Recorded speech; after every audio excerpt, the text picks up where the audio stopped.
안녕하세요. 오늘은 많은 한국 라이더분들이 한 번쯤은 고민해 보셨을 법한 주제죠. 오토바이 엔진 오일. 그 자동차용 엔진 오일을 써도 이게 정말 괜찮은 건지 또 뭐가 다른지 저희가 한번 깊이 파헤쳐 보겠습니다. 네, 안녕하세요. 이게 언뜻 보면 그냥 뭐 바 같은 기름 아니야? 이렇게 생각하기 쉬운데요. 근데 자동차랑 오토바이는 엔진 구조부터 좀 다릅니다. 그래서 왜 전용 오일이 필요한지 그 이유가 확실히 있어요. 오늘 그 핵심을 좀 짚어보죠. 네. 가장 큰 차이점부터 바로 시작해 볼까요? 자동차 같은 경우는 엔진이랑 클러치, 또 변속기, 이게 다 따로따로잖아요. 그래서 각자 다른 오일이나 액체를 쓰는데, 근데 우리가 타는 오토바이 대부분은 좀 다르죠. 바로 그겁니다. 네, 대부분의 오토바이는 엔진 오일 하나로 엔진 윤활은 물론이고요. 클러치랑 변속기까지 다 해결해야 해요. 이걸 보통 습식 클러치 방식이라고 부르죠. 그러니까 오일 하나가 엔진 보호도 해야 되고 클러치도 작동시켜야 하고 또 기어 윤활까지 이 세 가지 일을 동시에 해야 되는 겁니다. 당연히 요구 조건이 훨씬 까다로울 수밖에 없어요. 아하, 그렇군요. 게다가 오토바이는 자동차보다 엔진 회전수, 그러니까 RPM이라고 하죠. 그게 훨씬 높고 열도 훨씬 많이 나잖아요. 작은 엔진으로 큰 힘을 내야 하니까요. 맞습니다. 진짜 혹독한 환경에서 오일이 버텨줘야 하는 거네요. 그렇죠. 사실 아주 예전에는 뭐 큰 차이가 없던 시절도 있었어요. 그런데 이제 80년대, 90년대 이쯤 지나면서 자동차 연비가 엄청 중요해졌잖아요. 그때부터 자동차 오일에는 연비를 높이려고 마찰을 줄여주는 성분, 마찰 저감제라는 걸 넣기 시작했어요. 아, 마찰 저감제요? 네. 근데 이 성분이 오토바이 습식 클러치 판 사이에서는 오히려 미끄러짐을 일으킬 수가 있습니다. 그래서 오일통 같은 데 보시면 에너지 컨서빙이나 리소스 컨서빙 뭐 이런 문구가 써 있으면 일단 좀 주의하셔야 돼요. 아, 자동차 연비에는 좋은 건데 오토바이 클러치에는 그게 독이 될 수도 있다. 이런 말씀이시네요. 네, 그렇죠. 클러치의 문제 말고도 또 다른 중요한 차이점이 있을까요? 네, 있습니다. 바로 전단 안정성이라는 건데요. 전단 안정성이요? 말이 좀 어려운데요? 네, 이게 뭐냐면 오일이 기계적인 힘에 얼마나 잘 버티냐는 거예요. 특히 막 기어 사이에서 지시겨지는 그런 힘이요. 오토바이 변속기 안에는 기어들이 계속 맞물려 돌잖아요. 이 기어들이 오일 분자 구조를 계속 깨트리거든요. 특히 점도지수 향상제, 줄여서 VI라고도 하는데 이 성분이 잘게 부서지기 쉬워요. 점도지수 향상제. 그게 어떤 역할을 하는 건데요? 아, 그게 뭐냐면 날씨가 추울 때는 오일이 너무 뻑뻑하지 않게 잘 흐르게 해주고 또 엔진이 뜨거워졌을 때는 반대로 오일이 너무 묽어지지 않게 딱 잡아줘서 엔진 부품을 보호하는 아주 중요한 역할을 합니다. 뭐랄까, 온도 변화에도 점도를 일정하게 유지시켜주는 거죠. 아하.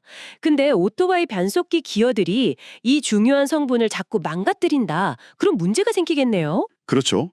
기어들이 워낙 강한 힘으로 오일을 계속 휘젓고 누르니까요. 그래서 오토바이 전용 오일은 이런 기계적인 스트레스, 즉 전단력에 더 잘 견디도록 좀 더 튼튼한 점도지수 향상제를 써요. 반면에 자동차 오일에 들어가는 건 상대적으로 이게 좀 약해서 이걸 오토바이에 넣으면 금방 성능이 떨어져서 오일이 묽어집니다. 아, 오일이 묽어진다. 네. 그럼 당연히 엔진 마모가 빨라지고 뭐 소음이 커진다거나 변속할 때 느낌이 좀 이상해질 수도 있고요. 결국 엔진 보호가 제대로 안 될 수 있다는 거군요. 혹시 그 외에 다른 첨가제 차이도 있나요? 네, 좀 더 있어요. 오토바이 오일에는 그 습식 클러치에서 나오는 미세한 찌꺼기 같은 걸 잘 처리해주는 분산제라던가 아니면 높은 압력이나 마찰에 잘 견디게 해주는 네마모 점가제 같은 것들이 자동차 오일보다 좀 더 강화돼서 들어가는 경우가 많습니다. 그렇군요. 그럼 이제 라이더 입장에서 내 오토바이에는 어떤 오일을 써야 하나, 이걸 어떻게 확인해야 할까요? 종류도 너무 많고 복잡한데요. 가장 확실하고 첫 번째로 해야 할 일은 역시 내 오토바이 매뉴얼을 확인하는 겁니다. 제조사 권장사항이 제일 중요하죠. 그리고 이제 오일통을 보시면 JSO라고 일본 자동차 표준기구 인증 마크가 있는지 확인하는 게 좋아요. JSO요? 네, JSO. 보통 MA나 MA1, MA2 이런 등급이 표시되어 있는데 이게 습식 클러치에 써도 괜찮다는 인증입니다. 아, 그 마크를 확인하면 되는군요. 네. 그런데 말이죠. 이런 경우도 있을 것 같아요. 예를 들어 장거리 국도 투어를 갔는데 오일이 좀 부족해요. 근데 주변에 오토바이 전문점은 없고 자동차 용품점만 있다면요. 정말 급할 때 자동차 오일이라도 넣어야 할까요? 정말 비상 상황이라면요.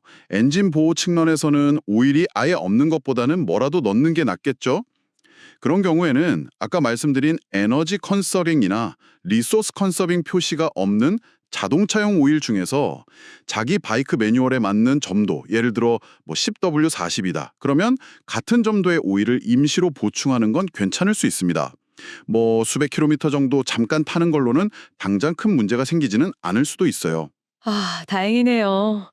그래도 이건 어디까지나 정말 임시방편이라는 걸 강조해야겠어요. 맞습니다. 아주 중요해요. 임시 방편일 뿐입니다. 자동차용 오일은 오토바이의 그 높은 열이나 강한 전달력을 장기간 버티도록 만들어진 게 아니니까요. 그러니까 임시로 사용하셨다면 가능한 한 빨리 정비소 가셔서 오토바이 전용 오일로 제대로 교환해 주시는 게 엔진, 클러치, 변속기를 안전하게 보호하는 길입니다. 네, 오늘 말씀 들어보니까 확실히 알겠습니다. 자동차용 오일이랑 오토바이용 오일은 분명히 다르다는 거. 그냥 뭐 편리해서 혹은 잘 몰라서 자동차 오일을 계속 쓰는 건 장기적으로 봤을 때 내 소중한 바이크에 정말 안 좋겠네요. 꼭 기억해야겠습니다. 네. 여기서 마지막으로 한 가지만 더 생각할 거리를 좀 던져드리고 싶은데요. 이 엔진 오일 문제처럼 혹시 여러분도 편리함이나 뭐 비용 절약 같은 이유로 바이크의 다른 중요한 부분에 대해서도 에이 괜찮겠지 하면서 임시 방편이나 좀 검증되지 않은 방법을 쓰고 계시진 않으신가요? 특히 안전과 관련된 부분들에 대해서는 무엇이 정말 내 바이크와 나 자신을 위한 최선의 선택인지 한번 다시 생각해 보시는 계기가 되었으면 좋겠습니다.